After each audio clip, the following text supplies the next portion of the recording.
जोही खैरपुरनाथन शाह ऐं मेहर खे ख़तरो बरक़रार। रेड अलर्ट जारी थियण बाद टिन्ही शहरनि मां लॾ पॾाइण जो सिलसिलो जारी।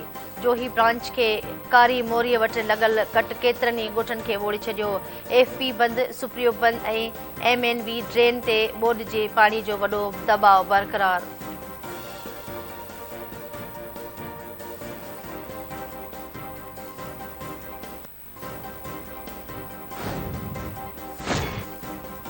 सांगड़ वेझो सीमवाह खे लॻल घारो बंदि न थियो। सांगड़ शहर खे बचाइण लाइ नवाबशाह रोड ते ॾिनल बंद ते पाणीअ जो दॿाउ बरक़रार। बंद जी निगरानी जारी। पाणी जे निकाल लाइ मिठड़ाऊ केनाल ते 3 पंपिंग मशीनूं लॻायूं वयूं। सांगड़ नवाबशाह रोड ट्रैफ़िक लाइ बंदि।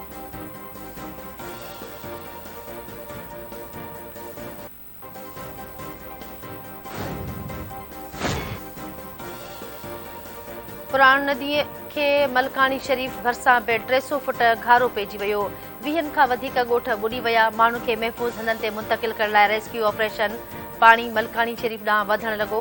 शहर मां लॾ पॾाइण। पुराण नदीअ खे जुॾे लॻल घारो बंदि न थियो। बरसातुनि सबबि उॾी वियल जुॾे शहर में हिकु भेरो ॿीहर घारे जो पाणी बि दाख़िल।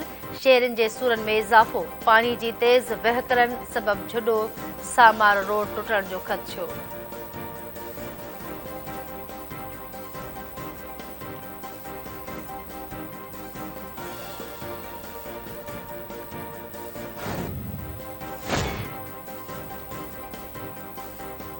वफ़ाक़ी काबीना जो अॼु रिथियल इजलास मुलतवी। वज़ीर आज़म शहबाज़ शरीफ़ अॼु ॿोॾि मुतासिरनि इलाक़नि जो दौरो कंदो।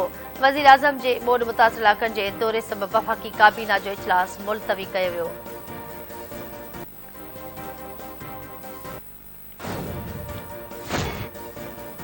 इतलात ऐं ट्रांसपोर्ट खाते जे सूबाई वज़ीर शरजील इनाम मेमून चयो आहे त सिंध में चौमासे जे गैर मामूली बरसातुनि सिंध खे वॾो मुतासिर कयो आहे। 402 माण्हू फ़ौत ऐं 15 लख घर मुतासिर थिया आहिनि। सिंधू दरिया में वॾे दर्जे वारी ॿोॾि सबबि कचे वारा इलाइक़ा पाणी हेठि अची विया आहिनि। इमदादी कार्रवायूं जारी आहिनि। सिंध सरकार ॿोॾि मुतासिरनि खे अकेलो न छॾींदी।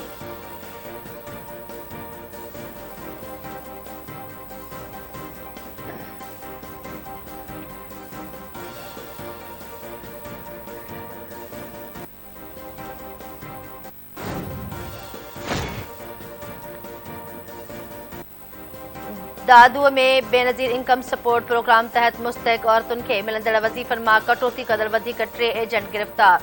Police device holder Zafar Solanki, Shoban Solanki ऐं संदन सहूलतकार शकील जमाली खे गिरफ़्तार करे वरितो। केस दाख़िल।